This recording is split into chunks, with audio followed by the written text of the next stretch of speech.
GHQ में अहम बैठक लगी। मिस्री वज़ीर ख़ारजा ने आर्मी चीफ से मुलाकात की है। जनरल आसिम मुनीर और डॉक्टर बदर ने दो तरफ़ा ताल्लुकात के फ़रोग़ पर तबादला अल किया। दिफ़ा समेत मुख्तलिफ शोबों में ताउन पर भी गुफ्तगू हुई है। तफ़सीलात ISPR ने जारी कर दी हैं।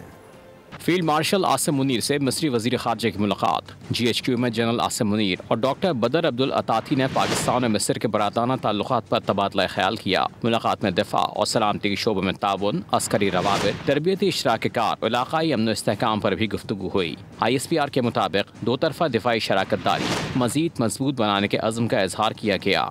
डॉक्टर बदर ने मिस्री क़यादत की जानिब से पाकिस्तान के लिए नेक ख्वाहिशात का पैगाम दिया। पाकिस्तान और मिस्र के दरमियान स्ट्रैटेजिक ताउन बढ़ाने पर भी इत्तेफाक हुआ। खित्ते में अमन इस्तेहकाम के लिए करीबी राब्तों की ज़रूरत पर जोर दिया गया। उभरते हुए इलाक़ाई चैलेंजेस से निपटने के लिए मुसलसल आला सतही रवाबित बरकरार रखने पर भी इत्तेफाक हुआ। सब्सक्राइब करें और बेल दबाएं ताकि कोई खबर रह न जाए।